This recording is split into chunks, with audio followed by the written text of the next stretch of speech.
sa Kanya at naglilingkod sa Kanya. Tulad ng 12 disipulo, tayo ho ay mga disipulo rin ng ating Panginoon Kristo. At bilang mga disipulo, gusto ng Panginoon bawat sa atin matuto tayong gumago. No? Hindi basta nakakilala sa Panginoon, hindi basta lang nakatayo tayo dito, nagbabahagi ng mabuting balita. Gusto niya lalong matindi pa ang pagkakilala sa atin ng Panginoon. Kaya ito ang kanyang kahilingan, dapat natin sundin na tayo ay maging tigisunod ni Kristo. At bago tayo maging tigisunod ni Kristo, may mga bagay na dapat makita sa atin. Makita na tayo ay gumago. Hindi tayo mananatiling nakikinig lamang sa salita ng Panginoon, kundi tayo ay gumago bilang disipulo ni Kristo. So, may tanong po dyan na pinabanggit. So, paano lalago ang mga disipulo ng Kristo? No? So, ay isa-isahin ko. So, una ho dito, sinabi dyan na sa aklat ng unang Thessalonica 1:9, sabi dito, inuuna nila si Kristo ng higit sa lahat. No? So, may challenge sa pagiging disipulo. No? Sa ating mga nagtitiwala sa Panginoon, may mga challenge, hindi ba sa disipulo lang, mas matindi pa kung gusto natin bilang sabi sa unang Thessalonica 1:9, ang mga taga-roon na rin nagbalita sa kung paano na kami tinanggap. Sila rin ang sabi kung paano ang talikuran ng pagsasamba sa mga diskusan upang maglingkod sa tunay na buhay ng Diyos. So, unang-una, ito ang unang hamon. Kung gusto natin tumago sa Panginoon, unahin natin si Kristo sa ating buhay. At nakita natin sa mga Thessalonica, ay ito ang hamon. No? Ang unang mga Thessalonica, sila ang mga church disciple noong unang panahon. Sila ang iglesia, tinawagan ng Panginoon para maging disipulo, maglingkod sa Panginoon. Kaya sila ang mga church disciple sa kasaysayan ng Biblia. At nakita natin kung paano ka inuna, sabi diyan, tinalikuran nila ang pagsamba sa Diyos-Diyusan. No? Sa Old Testament, New Testament, yung Diyos-Diyusan talaga. No? Ito yung pinakamatinding hadlang sa paglago ng disipulo. No? So makita natin na ito ang pinaka-challenge palagi ng Panginoon sa mga disipulo noon. No? Yung Diyos-Diyusan. Ang God may Diyos-Diyusan pang Diyos sa buhay mo. No? Ito yung nagiging hadlang sa paglago ng mga lingkod ng Panginoon. No? At makita natin ang mga Diyos-Diyusan ko, talagang tinanggal ng mga Thessalonica at sila naging effective na tagasunod ng ating Panginoon Jesucristo. At sabi diyan, bilang tinatituran at sila ay sumamba sa tunay na Diyos. No? So, yun ang gustong lumago. Ito ang dapat natin unahin. So, tingnan natin sa buhay natin, ay ba yung mga Diyos-Diyusan na sa buhay ng tao. No? So, unang-una, talagang natin na yung kayamanan o pera. So maraming mga tao na bago ang buhay dahil sa pera. No? Dati, humble sila. Nung yumaman, biglang nagbago ang kanilang buhay. At kung nakakalungkot, ito ang naging Diyos nila sa kanilang buhay. No? So makita natin yung isang example dito, yung binatang mayaman. No? So sa Matthew 19, makita natin yung story nito. Ito paulit-ulit ng sinasabi. So may isang lalaki lumapit sa Panginoon. No? At siya lumapit sa Panginoon. Sabi niya, Panginoon, paano po ako magkaroon ng buhay na walang hanggan? Simple lang naman sagot ng Panginoon, ipamigay ko ang iyong ari-arian, ang iyong kayamanan, at sumunod ka sa akin.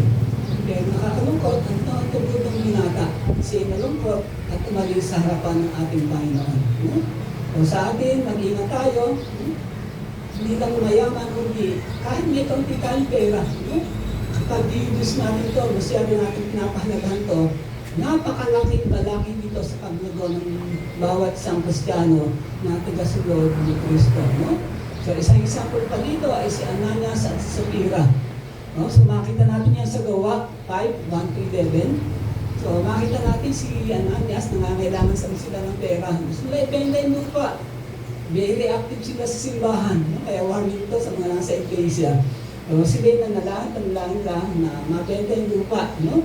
So, yung mabenta ang lupa, nakakalungkot. No? So, nangako sila na magbibigay sila sa gawain sa Panginoon. Kailangan yung mabenta ang lupa, nagdalawang isip sila. No? At hindi nila ibigay ang para sa Panginoon. Kaya makikita natin, naging Diyos nila ang pera at ang kayamanan. At ang kabayaran, kamatayan ng mag-asawa. So So, huwag na natin hintayin na dumanas tayo ng nagtupag na pagkakataon. No? Na sa ating buhay, maging pera ang Diyos sa natin. Kasi itong unang hadlang sa paglago ng natigasulod ni Kristo. So, pangalawa, ito yung trabaho. So, ito yung pangalawang problema natin na naging diskusa natin eh. No? Lalo na pagka tayo kumikita ng malaki. Ano? So, hindi natin maiwasan ng trabaho natin. No? At nakita natin na kapit tayo dito. So, hindi naman natin masisi ang mga tao kasi ang hirap ng trabaho eh. No? At kailangan ng tao ang pera. No? Pero kapag tayo ay tinawagan ng Panginoon, no? So, kailangan mamili tayo. Uunahin ba natin ang trabaho o ang Panginoon? No? So, may time sa mga Kristiyano, kailangan tayo mamili. No? Pahalagahan natin ang paglilingkod sa Panginoon. So, makita natin, naglagay ako dito na isang example, si Andres at Simon. So, namili sila. Napakaganda ng kanilang pagpili. No? At makita natin, iniwanan nila ang kanilang trabaho at sila sumunod sa Panginoon. So, ang challenge naman dito, hindi naman eksakto iiwanan ang trabaho. Kung dumating ng pagkakataon na hiningin sa iyo ng Panginoon, na iwanan na yung trabaho, kaya mong pang gawin ng sakripisyo kay Kristo? Wala yata makasalita. So, kaya mo ba natin? So, medyo mahirap yan. So, naalala ko sa after may stint sa Bulacan. So, may tinulong ako sa Bulacan 1 year kasi baksak yung farm doon, pinatawag ako. So, kailangan tumulong. So, nung nandun ako, talagang sabi ko, Panginoon, alam ko napakahalaga ng trabaho. Pero hanggang nasa lugar niya, talagang hindi nakatulungan yung paglilingkod sa Panginoon. Very active kami, kasama ko yung missionary sa Bulacan. Kahit malayo yung aming trabaho, napunta kami ng bayan para makasamba sa Panginoon. Kaya lang, lumaging pagkakataon na kailangan natin umalis na doon. Nagpapinapalipan sa Tarlac. So, tinawagan ako ng Kepang Division sa main office sa Muñoz Nuevecina. So, yung Kepang Division, sila yung pioneer pagdating sa tilapia. No? So, silang nagpalaki ng tilapia na kinakain natin. No? At sa Tarlac, talagang iniwanan yung may-ari ng mga tauhan niya. So, kailangan medyo manubay. No? So, pinatawag ako ron. Sabi nila, tulungan mo kami. No? So, ako naman, galing ako ng CLSU, ng Foundation. Yung pagtanaw ba ng utang na loob, hindi nawawala sa akin eh. No? Bagawat medyo lumayo. No? So, Bulacan, Tarlac na. No? So, dumating yung puntos na kailangan na ako mag-decide eh. Kasi ayaw nila akong pagbakasyonin. No? Gusto nila, hanggang linggo, nandun ako. No? So, masaya naman ako sa Tarlac. No? Kasi marami ako nadalang tao doon para magkatrabaho. Kaya lang, purpose ko ron, hindi para lang sa trabaho, makatulong. No? At sabi nila, kung ikaw ay hindi magtatrabaho ng linggo, tatanggalin ka rin namin. No? Kaya sabi ko, Panginoon, alam ko naman na itong trabaho, hindi mo ako pinababayaan eh. Ang trabaho sa akin, bakasyon ko lang, isang araw, isang linggo. So, nandiyan naman ang trabaho. Kaya I decided naman yun, Panginoon, guna. Alam ko naman na hindi mo ako pabayaan. So nakita ko naman doon na hindi ako pinabayaan ng Panginoon. So, magbakasyon lang ako ng 6 na araw. Tinawagan niyo ako sa Laguna. Back to Laguna. Sa isang trabaho sa Tucson Farm sa Laguna na kung saan maraming NPA. So, nandun mo, pero ang ano dito, yung trabaho, bakit natin gagawin na ito para tayo magbigay sa Panginoon. At kung dumating, hindi mo kayo pinaalis sa trabaho, ang hapon lang, kung dumating at kailangan magbigay lang natin sa Panginoon, so kailangan mamili tayo sa trabaho. O ang Panginoon. So, makita natin dito, isang example dito ay sina ang pagtawag kina Andres, kina Simon. No? At nakita natin na sabi ng Panginoon, habang naglalakad si Jesus sa tabi ng lawa sa Galilea, nakita magkapatid na si Simon at Andres, nang humigsta sa pamagitan ng bags, kay kapwa mga isda, sinabi na sa kanila, sumunod kayo sa akin at gagawin ko kayo ng isda ng tao. Pagkasabi ko kayo agad, iniwan ng kapatid ang kanyang pinalabat at at sumunod sa Kanya. So sa ating third challenge, kung sina Simon, Pedro at si Andres ay sumunod sa Panginoon, tayo pa kaya, kapag tayo hinawag ng Panginoon, so huwag tayo manghinayang na sumunod sa Panginoon. Tandaan natin, hindi tayo pababayaan ng Panginoon, lalo na sa mga trabaho natin. Pag nags tayo, bibigyan na tayo ng Panginoon ng trabaho. So, pangalawa, itong pangatlo, itong katanyagan. So, ang mga tao ngayon gusto maging sikat eh. Kasi yun ang pagkakataon lang, makilala ng buong mundo. At nakita natin na ito ang mga nais, ang mga tao na talagang makilala. At minsan lang mangyari ang makilala ka. At makita natin ang mga tao ay nagiging galit pagdating sa katanyagan. Pero makita natin, hindi naman kailangan sa paglingkod sa Panginoon na tayo maging sikat. At gusto ng Panginoon, yung simple lang tayo na naglilingkod sa Kanya. At makita natin sa buhay, kailangan mamili rin tayo. So makita natin, yung example, si Jenny Lin. Jenny Lin isang sikat na operatic singer. Siya tinatawag na Swedish Nightingale. So pag sinabing Nightingale, magaling siya kumanta. So sa Pilipinas, ang magaling kumanta, tinatawag na Philippine Nightingale ay si Lani Mechalucha. Kilala niyo siya? Siya, napakagaling niya. So sa ibang bansa, ito ang kilala sa buong mundo. At makita natin talaga siya at pinalala ng buong mundo. Makita natin sa bawat pagtatanghal niya, napakalaki ng kanyang kinikita. Pero nakita natin, minsan medyo natoksos siya pero kinausap siya ng Panginoon. At minsan isang araw, bigla siyang nawala. Kaya pag siya nawala, nagdesisyon siya. Sabi niya, Panginoon, aanin ko ang kalapag ng tao. Aanin ko ang kayamanan. Aanin ko ang buhay na to kung ako'y manalaliwat naman sa iyo. So kaya napakaganda ng buhay ni Jenny Lin at talagang binigay niya ang kanyang buhay para sa pagbingkod sa Panginoon. At pagkatapos noon, lumaan niya kanyang buhay, talagang nagbingkod siya sa Panginoon. Kung siya umawit sa mundo, ang inawit na niya ay awitin ng kalangit. So yung katanyagan, medyo minsan kailangan pero nakabase yan sa ating talagayan sa Panginoon. So mag-ingat tayo, baka tayo ma-tempt yan. Naalala ko lang si John, pero minsan lang gusto ko makilala eh. So, kailangan matakot ako eh. So, noong graduate, isang challenge sa akin eh. Once in a lifetime lang, gusto kong tumayo naman sa stage. So, nagkaroon ng parangal sa school namin sa college sa Fisheries. At isa ako sa pinarangalan. Kaya nagkataon, nag-MC naman ako sa fellowship namin. Kaya sabi ko, Panginoon, napakaganda ng pagkakataon, ako'y tatay sa stage, papalakpakan ng tao, bibigyan karama, bibigyan ng trophy, medalya. Pero ito ba, ang buhay na nais mo sa akin? So ito ba ang pagkakataon? Talagang sinalins ako eh. Kaya nung oras na yun, papunta na ako sa fellowship, sabi ko, Panginoon, MC ako, hindi ko unahin ng karama ng tatlo muna. Ikaw ang Diyos ko eh. Ang karangalan na ito, hindi para sa akin, hindi para sa iyo. Alam ko, binigay mo sa akin. Pero maraming pa ng pagkakataon eh, na yung karangalan, huwag lang sa pagkakataon na may fellowship, ay tatanturan mo ang Diyos. Kaya yung karangalan, yan ibibigay sa atin ng Panginoon. Kaya lang, pag dumating na bibigyan tayo ng karangalan at tayo papiliin ng Panginoon, so kailangan mamili tayo.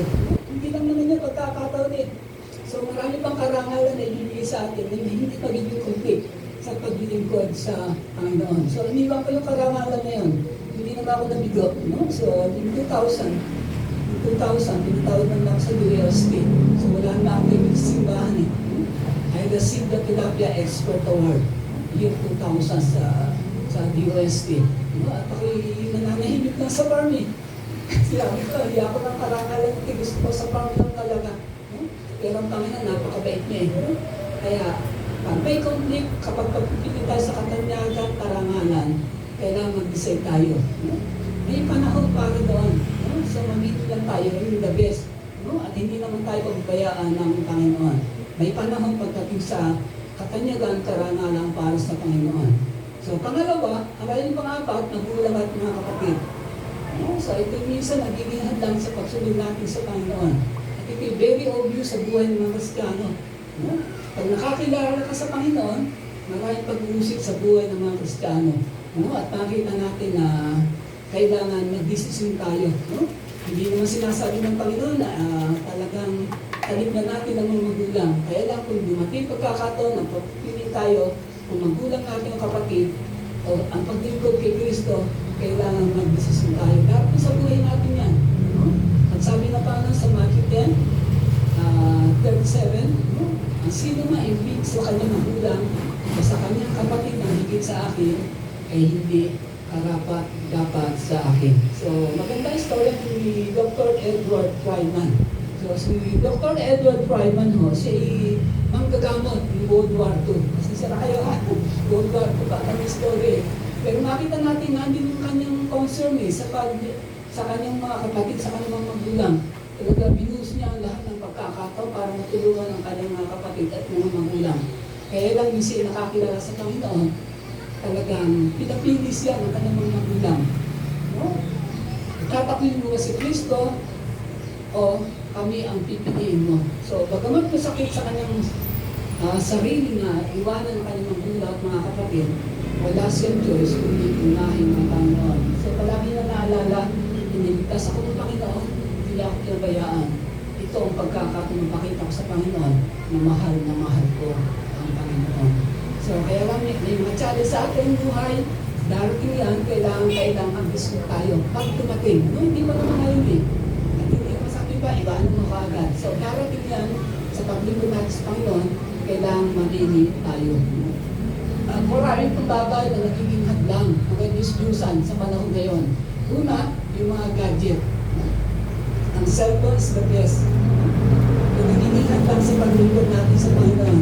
Ilang oras ba ang inuubod natin sa paggamit ng cellphone? No? So, yung dati ang TV ang tinatawag na devil box. Today, this is devil box. No? Ito ang isang kaparaanan na ginagamit sa Satanas para makuha ang ating atensyon. No? At makita natin kahit sa loob ng simbahan, mag-ingat tayo sa cellphone natin. No? Nandiyan ang tricks ni Satanas palagi, kaya mag-ingat tayo. No? Hindi lang yung mga cellphone na yan, maging yung mga damit, sapatos, yung mga bagay na pinahalaga natin, yan yung nagiging mga hadlang sa paglago natin sa ating Panginoon sa Kristo. Kaya mag-ingat tayo. Kung gusto natin number one, unahin natin ang ating Panginoon sa Kristo. At inuna natin Panginoon sa Kristo, I dare you. No? Hindi niyo pagsasisihan kapag inuna niyo si Kristo. Bibigay sa inyo ang mabuting asawa, bibigyan kayo ng tahanan, bibigyan kayo magandang relasyon sa inyong mga kasama, at pagpapalain ng Diyos ang inyong buhay kapag unahin niyo ang Panginoon sa Kristo. Minsan, Panginoon, kinausap niya ang kanyang mga at sinabi ni Pedro, Panginoon, iniwan namin ang pamilya, lahat sa buhay namin. Sabi ng Panginoon, 10 beses, ang idadagdag na pagpapala kayo sa inyong buhay. At inunin niyo ang Panginoon. Kaya, unahin natin Panginoon sa ating buhay. So, chapter 1, balik naman tayo sa chapter 2. So, kasi silang magandang church disciple yan, no? Yung mga Thessalonica. So, pangalawa, pinahalagahan nila ang salita ng Panginoon. So, sa mga Thessalonica, makita natin sa chapter 2, verse 13. Kaya nga, palagi kami nagpapasalamat sa Diyos sapagkat nang ipangaral namin sa inyo. Ano ang pinangaral sa kanila? Ang salita ng Diyos. Hindi nyo ito tinanggap bilang salita ng tao, kundi bilang tunay ng salita ng Diyos, at ang bisa nito yung makikita sa buhay nyo sa mga sumasampalataya. So, kung titignan natin ng chapter 1 ng Thessalonica, napakaganda ng introduction para sa kanila. No? Sabi doon, sila naging huwaran, hindi lang sa Thessalonica, maging sa Akaya at sa ibang lugar. No? At nakita natin yung bisa ng salita sa kanilang buhay, naging pagpapala para sa iba. Kung pahalagaan natin ang salita ng Diyos, hindi magiging pagpapala sa ating buhay. Magiging pagpapala sa iba. Kaya napakahalaga, pahalagaan natin ang salita ng Diyos sa ating buhay. Sa So makita natin ito yung storya, ito na paano pinanaghahatiin ng isang lingkod ng Panginoon ang salita ng Diyos. So makita natin yan sa Lucas 10:38-42. Dumalaw si Jesus kina Marta at Maria. So tignan mo natin kung tayo ba dito ay si Marta o si Maria. Sabi dito sa 38, si Jesus at ang kanyang mga kalat nagpatuloy sa kanilang paglakbay at pumasok sa sanglayan, magdugod silang tinanggap sa tahanan ni Marta. So parang may area pa si Marta eh. May kapatid siyang Maria na upo sa panan ng Panginoon upang makinig sa kanyang tinuturo. Si Marta naman ay walang sa paghanda kaya sumati siya kay Jesus at sabi, Panginoon, Bali, wala po ba sa inyo kung bayaan ako ng kapatid mo maganda na nag-iisa? Sabihan nga kung minsan tulungan ako. Ngunit sinabi ng Panginoon sa kanya, Marta, Marta, nababagsa ka at abang abala ka sa maraming bagay. Ngunit iisa lamang ang kailangan. Pinili ni Maria ang mabuti at ito ay hindi aalisin sa kanya. So, kayamanan nito eh. Para kay Maria, nakita niya ang salita ng Diyos ay kayamanan sa kanyang buhay. Sabi diyan, kailanman hindi ang mawawala sa kanyang buhay hanggang kamatayan. At yan sa yan, ang nagbibigay ng kalakasan kay Maria para magpatuloy sa Panginoon.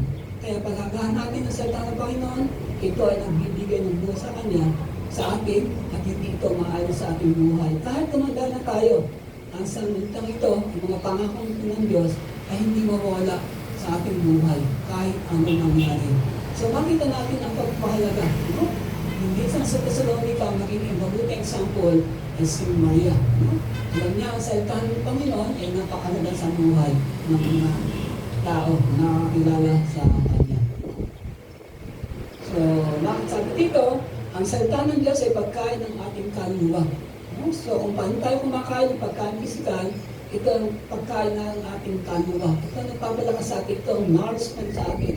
Kung wala ang salita ng Diyos sa ating buhay, kaawa-awa tayo, matatalo tayo ng ating kalaban. Kaya, don't miss. No? Huwag natin kalimutan palagi magbasa ng salita ng Panginoon at ito ang magiging kalakasan natin sa ating buhay. No? So, pangalawa, sabi, ito ang gabay natin sa pang-araw-araw na buhay natin. No? So, bawat araw, bawat gabi, ito magtuturo sa atin. No? Kung saan tayo pupunta, ano gagawin natin. At pangatlo, ito ang panlaban natin sa Satanas ang salita ng Panginoon. No? Kaya, palaga natin ang salita ng Panginoon, huwag natin kalimutan palagi ito at magbigay tayo ng panahon para sa salita ng Panginoon. Gusto ko lang mag-remind palagi, ito lang remind ito palagi. No? So, sabi dito, when you carry a Bible, the devil got a headache. No? Kapag dala-dala natin hindi ang cellphone, pag dala natin ay Biblia, si Satanas sumasakit ang ulo. Kaya nalulungkot ako, ilan na kaya may dala ng Biblia dito. 60 Bible ang pinadala sa atin dito. I asked my boss, sabi pang days sa Makati, nabigyan tayo ng 80. Pero nalulungkot ako para wala akong nakita may dala ng Bible. Kapag wala akong nakita ng Bible, tuwan-tuwa sa Satanas. Nalulungkot siya. Kaya try ko nang dala tayo ng Bible pagka tayo sisimba. Kapag tayo papasok sa aming pagkakataon, don't miss to bring your Bible. No? Ito ang panlaban natin ni Satanas. Sabi dito, when you open it, no? He collapsed. No? So, pag binubuksan natin ang Bible, nakokolapse si Satanas. No? Hindi niya malaman ang kanyang gagawin, natatakot siya. No? When you read it, he paid. No? Naramdaman ni Satanas sa sakit sa kanyang katawan kapag binabasa natin ang Biblia. When you read it, Satan leave. No? Kaya ito yun dapat kahawak-hawak palagi natin eh. Hindi makakalapit sa atin sa Satanas kapag palagi dala natin ang Biblia. No? Pag wala tayong dalang Biblia sa ating pagtutunguhan, no? Nandiyan ang atake palagi. Remember, Satanas, walang pinipiling oras yan, walang pinipiling pagkakataon, every day, every moment. Ina-atake niya tayo. No? Ayaw ng Panginoon mangyari yan. Kaya ganun palagi natin ang Biblia. Don't miss your Bible kasi ito yung panlaban natin. No? Kaya pahalaga natin ang Biblia, ito ang nakakatulong para sa atin. No?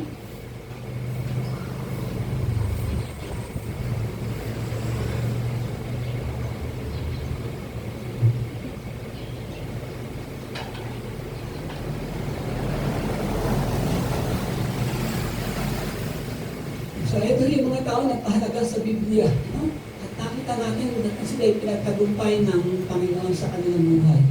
So, tatlo lang ho ang nilagay ko dito kasi baka pag marami ay mapahaba. No? So, yung mga tao na inunang lang Biblia sa kanilang buhay, sila ay naging matagumpay sa kanilang paglingkod sa Panginoon. Si Martin Luther, no? Si isang Christian, no? Minister. At nakita natin si ilang kilalang panahon noon. Sabi niya, pag naglalakihan, marami ang aming trabaho, no? So ngayon, busy tayo, no? So, sabi sa gobyerno, paperless, no? Kaya lang, ang lalong dumami trabaho yata eh, no? Kahit ang misis ko, natataranta sa dami ng trabaho, no? So, pero nakakalungkot, no? Pero sabi ko sa asawa ko, ay nandiyan naman ang Panginoon eh, no? So, sabi ko, pag naglalakihan, marami ang trabaho, kailangan akong 3 oras isang araw makipag-unahan sa mga upang matapos ko ang lahat ng dapat kong gawin. No? Si Martin Luther's 3 hours. No? Hawak-hawak ng Biblia, pinakausap niya ng Panginoon, hinihingi siya ng gabay sa Panginoon. No? Nakakailang oras kaya tayo, no? Sa pagbasa ng Biblia. Sa umaga kaya, ilang minuto lang, hindi niya kayo ng oras. Naglalawag ba tayo ng oras para sa Panginoon? So, pangalawa, si General Haberlock. No? Si isang magiging na sundalo ng Panginoon. Kahit si sundalo, hindi niya nawawala ng pagkakataon. No? Pinapahalaga niya palagi ang salita ng Panginoon. Sabi dito, bumabangon siya na ika-4 ng umaga upang pasakulan ng kalampag marcha. So, ang mga sundalo na ang gumising huli. So, kailangan ready sila para sa physical training lang. So, sabi niya, hindi ko kailanman pagpapalit ang pribileyo sa pagkakapag-unayan sa Panginoon. Madaling araw, pagising na siya. At siya ay nagbabasa ng Biblia at nakipag-usap sa Panginoon. At nakita natin, siya ay ginamit ng Panginoon, maraming Kristiyano ang nadala para sa Panginoon. No? So, ang judge, no? Si Matthew Hay, no? Si isang Kristiyano, ano? Sabi ni Matthew Hay, pag pinaligtaan ko pakipag-unayan sa Diyos sa umaga, sa take note ha, napakahalaga kasi ng natin. Walang magiging maayos sa buong maghapon. Kaya don't miss na pakipag-unayan tayo sa Panginoon. Kasi yung time na ready tayo, tahimik ang paligid, madali natin maunawaan ng salita ng Panginoon. At kikilos ang Panginoon sa buhay natin. No? So tayo ba, yung umaga, may tayo ba tayo sa Panginoon? Wala kang nasagot ah. Kung namin natin, inuuna natin yung trabaho natin para sa iba. No? So, I challenge you, yung umaga, don't miss na maglang tayo ng oras para sa Panginoon. So, sa Jesu, hindi ko na matandaan, Bible study leader ko eh. Hindi ko matandaan kung si Pastor Resty de Rosario o si Joe Bobby sa Amerika. No? Talagang sinarens niya kami. No? Are you willing to sacrifice for Christ? Handa ba kayo maglaan ng oras para sa Kanya? Mayroon siya dalang, yung manual na binabasa namin, pinapirma niya kami, anong oras ready kayo para sa Panginoon? So talagang medyo okay na kami kasi it's a commitment eh. Kapag pinirma ka sa parang kontrata, kailangan gawin mo. No? Kaya nagtanong kami, anong time available kayo? Kaya ba ng 4? Wala sumagot. Kaya ba ng 4:30? Ay walang sumagot. No? Kaya ba ng 5? Walang sumagot. So, sinabi ng Bible, walang palakinggan, kaawawa naman kayo. Kaya niyo kaya ang 5:30? Bagang umaga, ay taasan kami lahat. So, at that time, talaga sinabi ng Panginoon, every 5:30, talaga iladaan ko ang oras na yan para sa iyo. Kaya natutuwa naman kami, kahit nakumanda na ako, hindi ko nakalimutan ang pagbasa ng Biblia. Kasi ito ang buhay ko eh.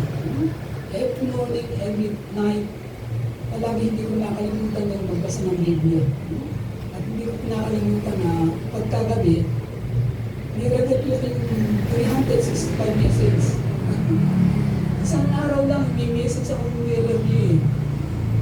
Gusto kong balik-aralan yung mga message na natutunan ko sa gulo namin, sa Bible Class of the Year. Kasi hindi naman ako pumasok sa Bible School actually, no? So, nagtagda ako ng schooling sa Biblia sa radio, no? Kay Pastor Jose Marcelo. sa Corresponding Institute yun eh. No? So, may mga lesson kami nun. At namin talaga yung palagi na sinasabi yung kahalagahan ng salita ng Panginoon.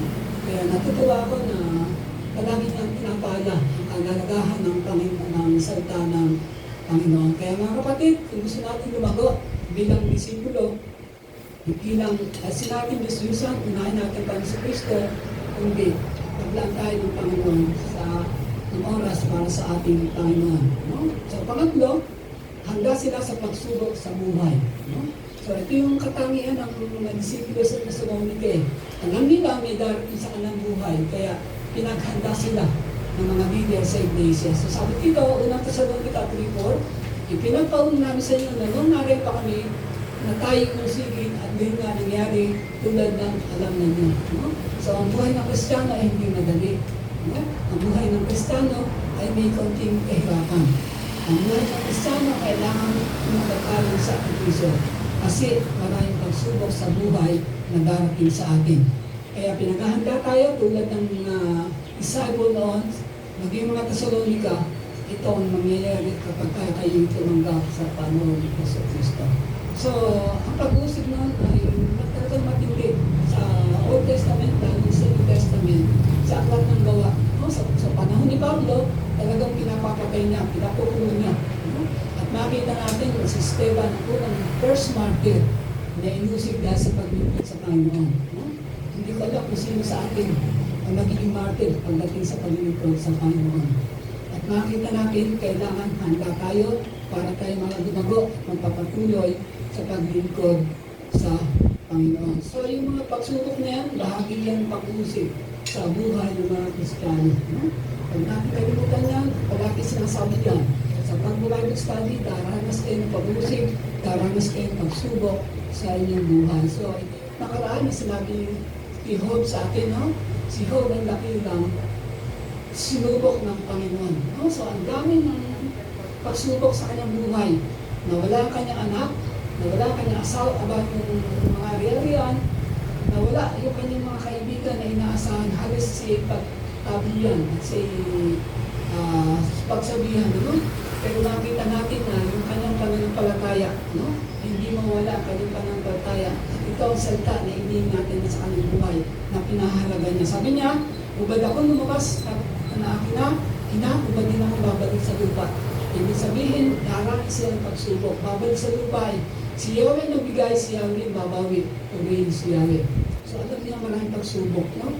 Alam niya pagkakalaan tayo dun sa kabilang pagkakala, nandiyan din may pagbawi din yun. No? Kasi baka hindi natin kailangan kaya dapat bawiin. So naranasan niya yung pagsubok na yan, pero nagtagumpay siya. At nawa, matularan natin siya.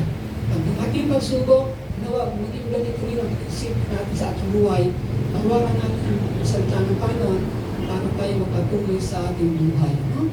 So, makita natin sa Santiago 1:12 yung sinabi ng Panginoon. Kaya huwag tayo matatakot sa pagsubok sa ating buhay. Sabi yan, pinagkapala ang taong natin sa tapat sa kanilang pagsubok. Sapagkat matapos yung panaghalampas ang pagsubok, tatanggap siya ng ganunpala sa buhay. No? Pag may pagsubok, handa natin ay pagpapala. No? Kaya huwag tayo matakot sa mga pagsubok. Marami may pagpapala yan. So, buhay niyo, isang example dyan. No? Sabi diyan, na pinangako ng Panginoon sa mga ibig sa Kanya. No? Kaya, okay lang pag may pagsubok sa buhay, huwag tayo matakot. No? At tayo hindi pababayaan ng Panginoon. So, pang-apat ko, para tayo dumago sa ating pagiging nagkadisiplo, namuhay sila na may kabananan. No? Sa una sa Thessalonica 4, sabi dito, kalooban ng Diyos na kayo maging banal at umaya sa lahat ng uri ng kahalayan. No? So, ang buhay ng mga Thessalonica is a perfect example. No? So, magmula sa kahalayan, magmula sa mga Diyos-Diyusan, no? So, binago sila ng Panginoon at pinagandal sila ng Panginoon. No? Ang pagiging banal, ito isang karangalan ng mga Kristiyano. No? Ito yung tinitingnan sa atin ng mga tao. No?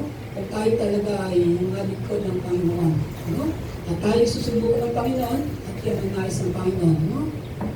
At ang Panginoon natutuwa kasi kung tayo ang may kabanalan, dapat tayo tumanggap, sabi niya,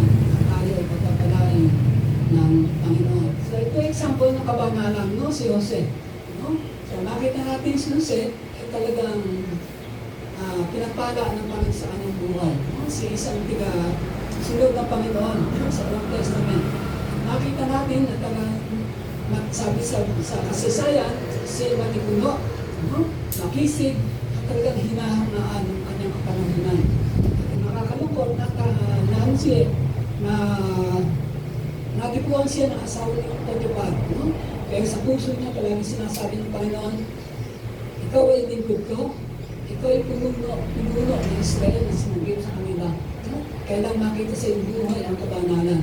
Kaya sa bawat araw-araw, sabi ko kung makabasa ng istorya, araw-araw kahit gabi, tinutokso siya ng asawa ni Potiphar. No? Ngunit kailanman, hindi siya nakaisip na patunda ng asawa ni Potiphar. Hindi siya nakaisip ng bagay na karunong sa Panginoon. Kundi iniisip niya palagi, ako ay anak ng Panginoon, ako ay anak ng Diyos. Kailangan makita sa akin ang kabanalan. Kaya ang siya huling bahagi ng pagpusukan niya, no? Siya tumakbo. No? Ang pagtakbo, hindi kahulugan ng kaluwagan. Ang pagtakbo sa kasalanan ay hindi kahulugan na ikaw hindi matagad na Kristiyano. No? Kung kailangan tumayo, kung kailangan tumakbo, gawin natin para makita sa buhay natin na tayo ay tunay na lingkod ng Panginoon. Tulad natin si Jose, lahat tayo ay daranas ng pagsubok, tukso sa buhay, pero kailangan pakita natin ang ating kabanalan. No? Sabi dito sa 1 Peter 1:15-16, dahil ang Diyos na tumingin sa inyo banal, dapat din kayo magpakabanal sa lahat ng inyong ginagawa. No? So take note, sabi diyan, sa lahat ng ating ginagawa. No? So ano ba ginagawa natin? No? Sa ating trabaho, nakita sa ating kabanalan. No? Sa ating relasyon sa ibang tao, nakita yung kabanalan. No? Sa ating relasyon sa Diyos, nakita ang kabanalan sa ating buhay. No? Tulad ng sasabi, magpakabalan kayo sapagkat ako'y banal, sabi ng Panginoon. So, paano tayo makakabuhay may kabanalan? Sabi dito, unang Thessalonica 5:22, medyo mag-advance na ako, lumayo kayo sa lahat ng uri ng kasamaan. No? So, ang buhay dito sa mundo ay puno ng kasamaan. No? So, kita niyo sa paligid. No? Sa opisina, sa school, no? Sa paglakad niyo, makita niyo, puno-puno ng kasamaan. No? At sa gobyerno ngayon, this is the corrupt government. No? Nangyari sa iskola ng Pilipinas. Ito ang pinaka-corrupt sa panahon ni Marcos. No? Natuto na ang mga tataas ng corrupt. Natuto na ang mga tao sa kababaan ng corrupt. Mula ko si Halang, ng presidente, naging corrupt na. No? Ang panahon ng tatay niya si Ferdinand Marcos, tinaglang ang corrupt. No? Yung mga kaalala niya lang. Pero ngayon, from top to bottom, corrupt na. No? At tayo, mga kapatid, iwasan natin tayo na maging corrupt. No? Palagi natin alahanin ang kabanalan ng Panginoon. Palagi natin tatandaan ang Diyos ay banal, huwag tayong padadala sa korupsyon. No? Huwag tayong gagaya sa kanila. No? Na baka tayo matukso, no? Sa mundong ito. No?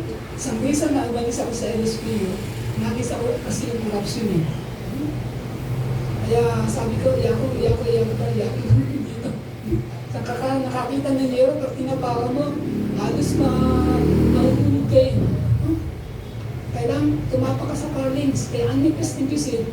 So nakita kayo nga, 4 na piece pa na pinagawa, 3 na nagawa, pinagpis na 4 na nagawa.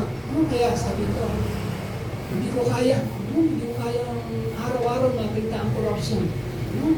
At talagang nakita ko, maging Christian God tinetest. No? Naalala ko matapos yung project namin sa tilapia farming. May natira ng 200,000 plus. No? So sabi ng project leader namin, hindi ko magagawa yan. Hindi ko kayang yung 240,000 ay kunin natin. No? Kaya sabi niya, mag-retire ako, gusto ko malinis ang ating pangalan. No? At natuwa naman ako sa leader ko yun kasi Christian siya. No? Kung hindi siya Kristiyano, matatrap siya. Kaya binigyan namin sa USD ng 240,000. No? Maraming project sa gobyerno ngayon ang inuubos. No? Kapag tayo titignan mo, talagang malulungkot ka sa nangyayari sa gobyerno. At kita ng asawa ko yan. Kasi ang asawa ko nagtatrabaho sa gobyerno. Kaya sabi ng asawa ko, hindi ko kayo discourage. Huwag ka nang pumasok sa gobyerno. Hindi mo makakain. Kakain mo ang mga prinsipyo sa gobyerno. Hindi mo hindi ka ng prinsipyo sa gobyerno. Kaya palagi pinapanalangin ang asawa ko kasi maraming temptation may lumalapit. Tapos pag may project siya, pera ang katapat. So, nandun temptation Kaya sabi niya, tama na ako na lang sa gobyerno. Kaya na pumasok ka na sa gobyerno. Kaya sabi ko, nag-ingat ka, no? Ang DepEd ang isa sa pinakakurap, no? At paggagamit sa mga kurap na tao, no? So, ito yung mga sinasabi, no? Yung kasamaan na naganap na yun, no? So, una, yung kita ng mata, no?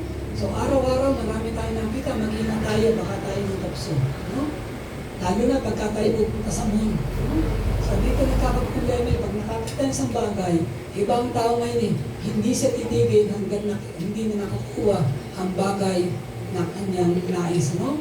Minsan, gumagawa siya, nagnanakaw siya, pumapatay siya para nakuha ang isang bagay. Kaya mag-ingat tayo sa mga bagay na nakikita natin. No? Para makamatokso tayo. No? Yung pita ng laman. Ito yung palaging ginagawa ni Satanas lalo na sa mga leader sa iglesia. No? Kaya ingat tayo mga leader, lalo na yung mga membro. No? Kasi palaging marami tayong kaharap. Ingat tayo sa Satanas, yan ang palaging painin, yung pita ng laman. No? Kaya ingat tayo. At muli, yung kapalaluan sa buhay. No? So ito yung kayabangan, no? Na pumapasok sa isipan ng tao. No? Pagka nagkaroon ng isang bagay, pinagmamayabang niya. Pag nakatanggap siya ng isang bagay, pinagmamayabang niya. No? Pag napatas siya ng posisyon, pinagmamayabang niya. At itong gusto ng Satanas. Kaya mag-ingat tayo kasi itong humahadlang sa pamumuhay ng buhay kabanalan. So, number 5. Last na, medyo, So, handa silang maghintay sa pagdating ng Panginoon. Ang mga disipulo ng Panginoon, tapat sila hanggang sa huling pagdating ng Panginoon. At nakita natin, sabi dito, unang Tesalonica 5:6, kaya nga, kailangan tayo manatiling isim, laging handa at malilang pag-iisip, di tulad ng iba.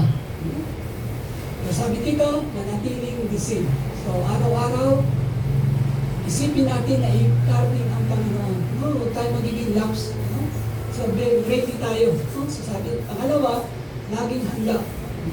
So, makita natin, hindi natin alam ang oras. So, marami tayong narinig na palatandaan ng pagdating ng Panginoon.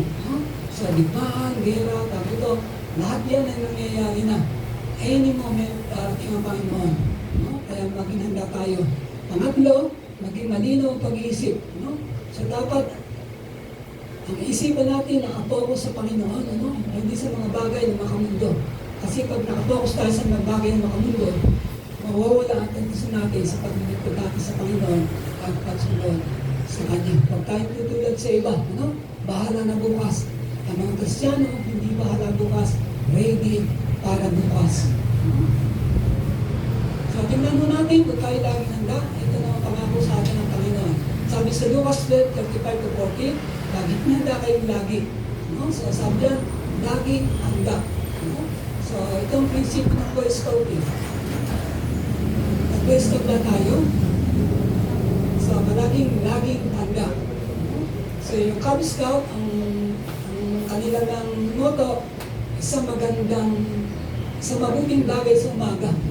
So, tayo dapat Boy Scout ang ating prinsipyo, maging laging handa lagi. Panatiling maliwanag ang inyong ilawan. So, kailangan ang buhay natin, palaging nakikita ng mga tao na tayo yung nalingkod ng Panginoon. At nakita natin, naalala niyo yung 6 na mataling babae, yung dalaga, yung 6 na hangal.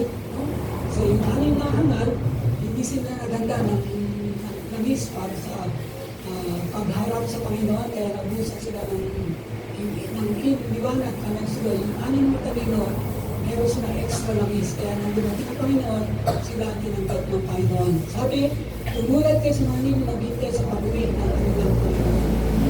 So tayo mga nino ng Panginoon, kailangan ready tayo, darating at darating ng Panginoon na hindi natin alam. upang kayo tumating at tumatok, mabubuksan agad ang pinto. At sabi ni 37, pinagpako ka lang, anipin, inabot na nagbabat tayo, Panginoon, tandaan nyo, nagbibihis siya at pakutol sila, paghahanda sila ng pagkain at pagsisilbihan. Pagdating ng Panginoon, ibihisan niya tayo. No? Yung damit niya ay sa Biblia, yung mga puting damit, paghahanda sa Panginoon. No? Ang simbolo ng kabanalan. No? Sabi, paupin sila. No? Hindi mo yan ganyang upuan tayo paupin. No?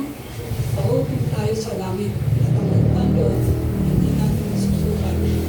Ang halaga. No? Sabi ito, ipaghahanda sa mga pagkain at pagsisilbihan. No? So, sa langit, ang salita ng Panginoon pagkain, araw-araw yung kakain natin, hindi na tayo magutom. At ang huli, pagsisilbihan tayo sa langit. No? Kaya sabi ka, kung tayo maghintay, nandito tayo tapat at pag tayo susuko sa paghintay sa Panginoon. No? So, sa Lucas naman, sabi ko, pinagpala sila, pumarap na silang handa pagdating ng Panginoon, lagi sa ating gabi o sa madaling araw. Hindi natin alam kung anong oras, no? So, maaaring hating gabi o sa madaling araw ang pagdating ng Panginoon. Wala nakakalam. Sinasabi ko sa inyo kung anong namin niya kabahay ng oras kami at manakaw, hindi niya kabagay makapasok ang mga ito. Kaya naman dapat na humanda sa pagkagami ang tao sa oras na hindi niyo inasahan. Kaya mga kapatid, dapat everyday lagi tayong handa. Handa tayo sa pagdating ng ating Panginoon. Lalo na sa paglilingkod sa Panginoon. Sabi ka sa 1 Corinto 15:8, na namin ang mahal, kung kapatid, napakaputa kayo, huwag makikinag, maging masipag palagi sa paglilingkod sa Panginoon dahil alam niyo, hindi masasayang ang pagbulan para sa Kanya. Dapat nagintay tayo, daily lang, go ng go sa paglilingkod sa Panginoon. Huwag yung ulam ho, gusto natin lumago, at dumami ang disiplin natin dito sa Panginoon, at ibang bagay sinasabi. Unahin natin si Kristo na higit sa lahat, palagan natin ang salita ng Panginoon, maglalaro tayo ng Panginoon, maging handa tayo sa pagsubok sa buhay, manuhay tayo may kabanalan, maging handa tayo sa pagdating sa Panginoon. So, kung meron tayong looking, ito ang mga tanong, gusto mo ba maging disiplin ng Kristo? Pangatlo, may pagka nasa ka bang lumago upang maging disiplin ng Kristo? At pangatlo, kailangan natin bago sa atin ay maging disiplin ng Kristo. Tayo magsituwa, tayo yung manalangin. Isa pa, O Diyos, maraming salamat sa iyong salita. Tunay nga po, Panginoon, ang tulad ng mga Tesalonika, hindi lumago at sumunod sa iyo. At nakita sa buhay nila ang Panginoon pagiging disiplo, Panginoon. Sa aming iglesia, at hindi namin dalangin, Panginoon, na maraming makakilala sa iyo, maraming matuto, maraming pindot sa iyo, Panginoon, para lumago ang iglesia ito. Alam po namin na wala posible sa iyo at itulos ka sa buhay. Kaya tulungan po kami, Panginoon, na patuloy kami lumago at namin sa ating buhay. Kung ano nakita sa buhay ng mga Tesalonika, naman nakita rin ko sa amin, Panginoon. Kaya pagkano nito sa Panginoon sa amin, mabigyan ng aming halaga, o huwag namin kalilimutan sa buhay namin, habang kami naglilingkod sa iyo, Panginoon. Kaya minsan pa, Diyos, pagpalain mo yung salta, at tulungan po kami, Panginoon, maging tunay na disiplin mo habang kami nagtutulay. Ito sa amin na lang sa pangalan ni Jesus. Amen.